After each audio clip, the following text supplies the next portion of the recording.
Muito bem, irmãos, agora vamos então meditar um instante na palavra do Senhor, e eu quero que vocês abram aí as suas Bíblias em João capítulo 1, versículo 19. João 1:19. Hoje a gente vai estudar na escola dominical o batismo do Espírito Santo. É um tema bem controvertido esse, não é? A nossa igreja tem muitas pessoas que vieram de igrejas pentecostais, e essas igrejas pentecostais, elas têm uma doutrina que ela é bastante controvertida, né, entre os pentecostais e os tradicionais, que é a doutrina do batismo do Espírito Santo. Nós já falamos sobre o batismo do Espírito Santo, mas na época então a gente só estava falando do batismo como conversão. E hoje chegamos então a um tema que a gente achou que deveria falar sobre isso, mostrando então como que a teologia tradicional interpreta os textos que tratam dessa questão, principalmente o texto central e o texto focal, que é Atos capítulo 2, que foi o dia que o Espírito Santo desceu sobre a igreja. E nós vamos falar exatamente sobre esse texto. Então, se você é um aluno da EBD, você vai ser muito abençoado através dessa lição, que vai tentar mostrar de que maneira os tradicionais então entendem esse texto, e qual é a diferença entre os tradicionais e os pentecostais, e vamos mostrar então a maneira como nós interpretamos esse texto. E vocês podem julgar se a nossa maneira é boa, se a nossa maneira não é boa, não é? Os irmãos têm liberdade. Dos princípios batistas é que cada cristão ele tem o direito de interpretar a sua Bíblia do seu próprio jeito, não é? Lógico que ele tem que obedecer à regra da interpretação, porque se não obedecer à regra, então aí não funciona. Mas dentro das regras da interpretação, todo mundo é livre, e é um dos 4 princípios, não são muitos, e esse é um princípio batista. Então os irmãos podem, né, avaliar se nossa maneira de interpretar o texto, ela é realmente uma maneira correta, e aí você pode julgar então aquilo que você sabe a respeito deste tema, ok? Nós vamos estudar hoje, e não é o principal, o foco da lição, mas nós vamos falar a respeito de uma cena que aconteceu em Éfeso. Quando Paulo chegou em Éfeso, ele encontrou alguns discípulos de João Batista. E aí esses discípulos, eles não sabiam nada sobre o Evangelho, porque eles tinham sido convertidos na pregação de João Batista. E aí provavelmente saíram da Judeia, voltaram para a sua terra, e gostaram da pregação de João, só que a pregação de João era sobre a vinda do Messias, e o Messias veio mesmo. Nos dias de João, o Messias apareceu, só que esses discípulos não sabiam nada disso. Eles foram embora para a terra deles e ficaram com aquilo. Não tinha internet naquele tempo, não tinha, né? O jornal tinha jornal de fato, né? Os romanos tinham uma espécie de jornal chamada Acta Diurna. Mas o jornal, você sabe como que era? Um negócio de pedra, né? Que para carregar, só dava para carregar uns 2 exemplares por país, né? Então era muito difícil o jornal, e não tinha notícia. Eles não ficaram sabendo do que aconteceu depois. Eles gostaram da pregação de João, receberam o batismo de João e voltaram para a terra deles, não souberam nada sobre Jesus, o Messias. E quando Paulo chegou, encontrou esse grupo. E nós vamos falar sobre esse grupo hoje, no final da lição. E eu queria falar um pouquinho sobre João Batista e sobre essas pessoas. Não vou falar o que nós vamos falar na lição, mas eu queria falar um pouquinho sobre um outro aspecto dessas pessoas. Pessoas que se aproximaram em busca de algo. Vejam, eles não eram pessoas ruins, eram pessoas boas. Elas queriam alguma coisa, uma renovação em suas vidas. Elas tinham um interesse espiritual, um interesse religioso. Elas queriam algo melhor para as suas vidas. Só que quando elas foram buscaram João para isso, e o batismo de João era correto, né? A mensagem de João era correta, foram batizados por João, mas não foram além disso. É como se o João fosse um primeiro estágio, não é? E o João, ele fala isso. Eu sou o primeiro estágio para chegar a Jesus, e eles meio que ficaram parados no primeiro estágio. E não conheceram Jesus. Ficaram parados no batismo de João. E eu quero pensar um pouquinho com vocês a respeito disso. João capítulo 1, versículo 19, vai dizer o seguinte: este foi o testemunho de João, quando os judeus lhe enviaram de Jerusalém sacerdotes e levitas, para que lhe perguntassem: quem és tu? Ele, pois, confessou e não negou. Sim, confessou: eu não sou o Cristo. Ao que lhe perguntaram: pois que és tu Elias? Respondeu ele: não sou. És tu o profeta? E respondeu: Não. E disseram-lhe, pois: Quem és? Para podermos dar resposta aos que nos enviaram. Que dizes de tu mesmo? Respondeu ele: Eu sou a voz do que clama no deserto. Endireitai o caminho do Senhor, como disse o profeta Isaías. E os que tinham sido enviados eram dos fariseus. Então lhe perguntaram: Por que batizas, se tu não és o Cristo, nem Elias, nem o profeta? Respondeu-lhes João: Eu batizo com água. No meio de vós está um, a quem vós não conheceis, aquele que vem depois de mim, de quem eu não sou digno de desatar a correia das alparcas. Essas coisas aconteceram em Betânia, além do Jordão, aonde João estava batizando. No dia seguinte, João viu a Jesus, que vinha para ele, e disse: Eis o Cordeiro de Deus, que tira o pecado do mundo. E eu quero pensar um pouquinho sobre essa experiência de João e dos seus discípulos. E eu queria que vocês pensassem como se João fosse um primeiro estágio, um caminho. Como a nossa igreja, por exemplo, é um caminho. As pessoas vêm aqui à nossa igreja e muitos, né, vêm, alguns vêm talvez porque a mãe obrigou, né? A mãe veio, o pai trouxe e você veio junto, porque não tinha escolha. Outros vêm talvez porque acham que a música é bonita. E alguns talvez venham por fazer um programa diferente, né? Podia ir no teatro, podia ir no cinema, podia ir na piscina, mas eu vou na igreja, né? Vamos fazer algo diferente. É tudo muito legal, a gente não venha mesmo, né? Qualquer que seja o motivo, é algo bom que você esteja aqui. Mas eu quero que você pense que muitas pessoas vêm realmente porque querem encontrar Deus. Eu acho que na cabeça dessas pessoas é como se a igreja fosse um caminho para Deus. Eu quero ter uma resposta de Deus, eu quero de alguma forma ter um contato com Deus, e eu acho que a igreja vai me ajudar, e você está certo, a igreja pode realmente ajudar, a igreja realmente é um caminho. Mas eu quero deixar algo bem claro: a igreja, ela é só um caminho, é só um caminho. E o que está acontecendo aqui é como se as pessoas fossem em busca de Deus, e eles estão no caminho certo, realmente João é o caminho. Porque se você vai a João, você vai realmente a um homem que foi chamado por Deus, um homem que prega realmente aquilo que é de Deus, um homem realmente verdadeiro, um servo de Deus, talvez até o maior profeta, né? Talvez não, como Jesus disse, o maior de todos os profetas. Só que é um caminho ainda não chegou. João, ele anuncia Jesus, mas ele mesmo confessou: eu não sou Jesus. Vocês estão vindo a mim, mas depois de mim vocês têm que ir atrás daquele que realmente é o alvo e o objetivo de vocês. E há muitas pessoas que ficam travadas nesse primeiro estágio. Foi o que aconteceu com aquele grupo de Éfeso. Eles ficaram travados no primeiro estágio. Eles queriam uma experiência com Deus, mas ficaram travados no caminho. Não avançaram e nunca tiveram um encontro pessoal e verdadeiro com Jesus. Não sabiam nada sobre Jesus, nunca conheceram Jesus. Quando Paulo chegou lá, eles não sabiam nada sobre isso, nunca haviam conhecido a Jesus. E eu quero pensar um pouquinho sobre esse encontro que as pessoas têm com Deus, esse encontro que as pessoas buscam ter com Deus. E olhando para esse texto, eu quero dizer 3 coisas sobre esse encontro. Primeiro, Deus sempre promove o encontro com o homem, e é Deus quem promove. Não é você que busca o encontro com Deus, é Deus que busca o encontro com você. Eu sei que você veio cheio de boa vontade aqui para a igreja, e que você realmente queria ouvir a voz de Deus, e você queria mesmo, era algo que estava no teu coração. Mas olha, a gente querer buscar Deus não significa que a gente vai ter um encontro com Ele. A nossa vontade não é suficiente para chegar a Deus. Para chegar a Deus, nós precisamos de que Ele venha a nós. Deus precisa vir a nós. Se Deus não vier a nós, nós nunca teremos um encontro com Ele. A nossa vontade é incapaz de ter um encontro com Deus. Mesmo a nossa vontade cheia de boas ações e cheia de boas intenções. Eu posso ler a Bíblia, eu posso orar, eu posso fazer boas obras, eu posso ser uma boa pessoa, eu posso fazer tudo.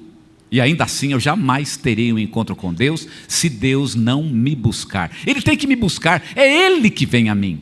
A beleza do Evangelho é exatamente essa. Deus, ele se fez homem, ou seja, Deus veio a nós, porque nós não poderíamos ir a Ele. Já nem importa mais se você tem boa vontade de buscar a Deus ou não. O que importa é se Deus tem boa vontade de nos buscar e de nos encontrar. O encontro com Deus, ele é promovido por Deus, pelo próprio Deus. E Deus jamais deixa de agir em nossas vidas. Ele nos busca. Ele vem a nós, Ele vem a nós. Jesus disse para os seus discípulos: não escolhestes vós a mim, mas eu vos escolhi a vós. Foi eu que escolhi vocês. Os discípulos de João precisavam entender isso.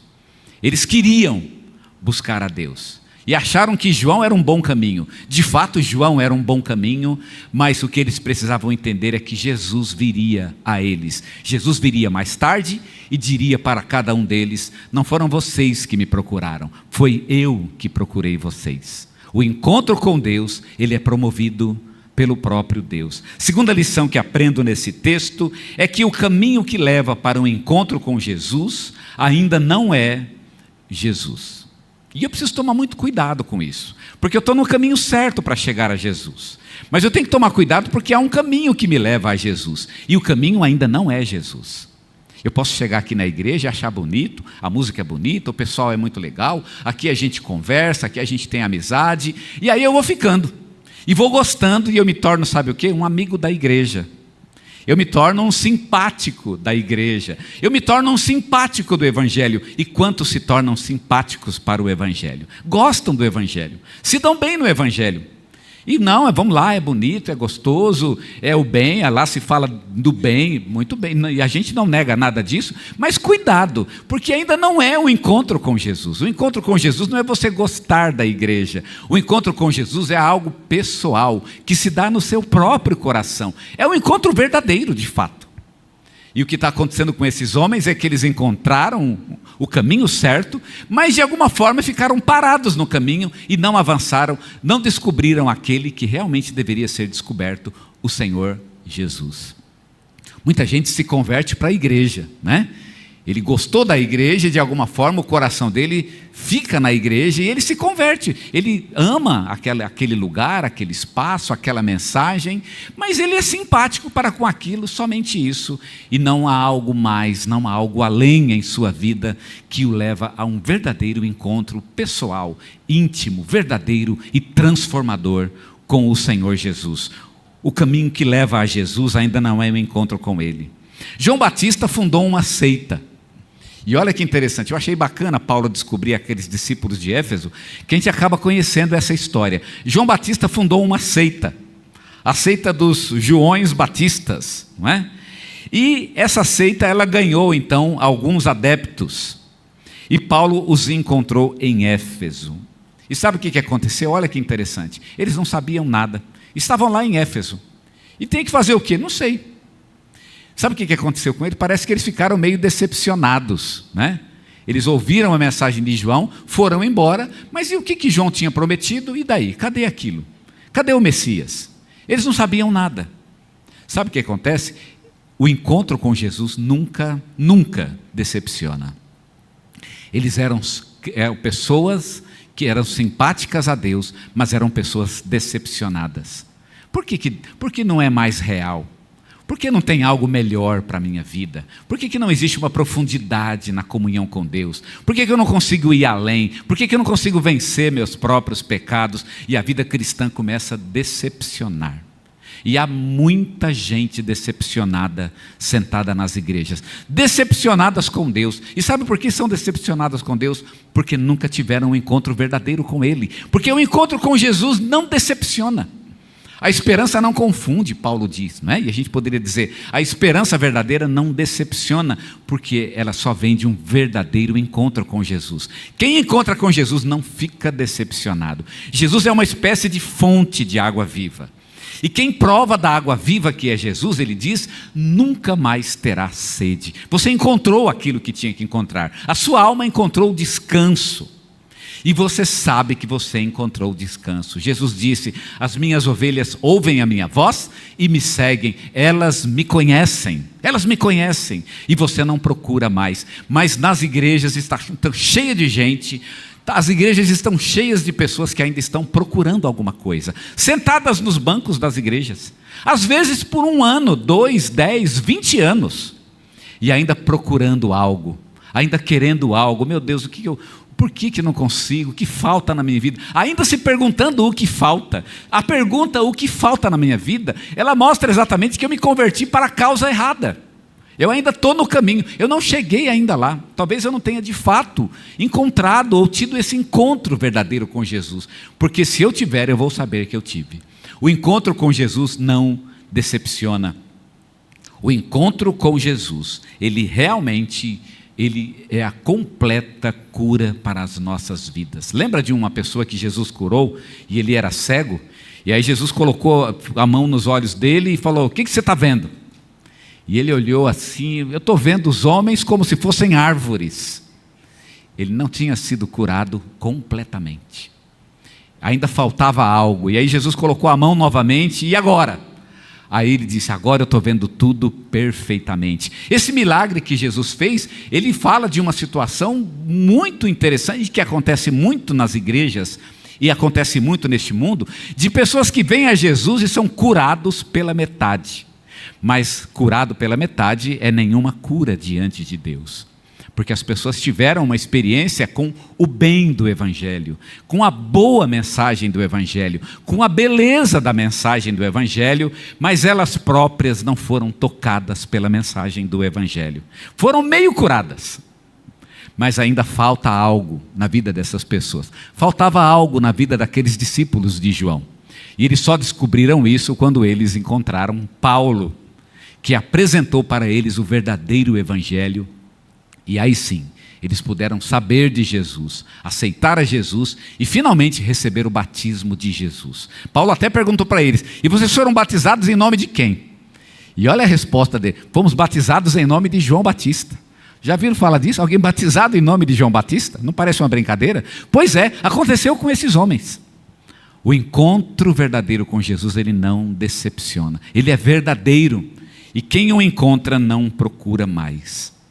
E a última verdade que eu quero destacar sobre esse encontro com Jesus, na experiência de João Batista e de seus discípulos, é que o encontro com Jesus, ele é verdadeiro, ele é completo e ele é perfeito. Quem encontra com Jesus não procura mais nada. Jesus disse 2 coisas: quem vive e crê em mim nunca terá sede. Nunca terá sede. Eu já tive sede depois que encontrei o Senhor Jesus. Mas sabe o que acontece? Eu só tive sede por um dia, porque eu sabia onde era a fonte. E quando chegou na fonte, acabou a sede. Eu já tive vontades, desejos de algo, da presença de Deus, mas toda vez que eu busco a presença de Deus, lá está, porque eu vou à fonte das águas vivas. Aí eu fico: mas meu Deus, por que eu fico passando sede se eu estou aqui na beira da fonte e ela está tão disponível para mim o tempo todo? Irmãos, a gente sabe qual é a fonte e ela realmente nos satisfaz. Podemos até passar sede, mas a culpa não é da fonte, ela está ali. E todo cristão sabe, e ele sabe onde encontrá-la. E a qualquer momento que ele buscá-la, ele a encontra e é verdadeiro em sua vida. Não é como certas pessoas que buscam e nunca encontram nada, nunca acham o seu propósito, sua razão verdadeira, a razão de viver. Jesus, ele é uma fonte de águas e ele sempre está perto de nós, de modo que nunca temos sede. Uma segunda expressão que Jesus usa: aquele que crê em mim, rios de água viva fluirão de dentro de si.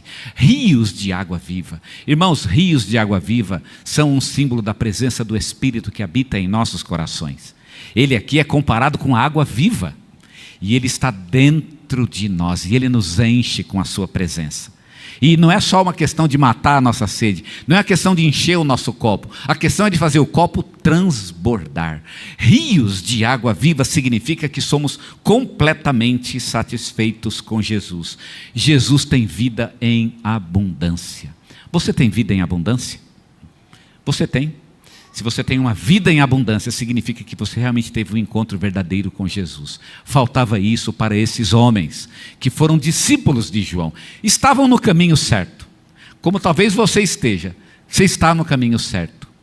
Mas o caminho certo ainda não é um encontro verdadeiro com Jesus. Lembre-se disso. Talvez você tenha que ter um encontro pessoal e verdadeiro com o Senhor.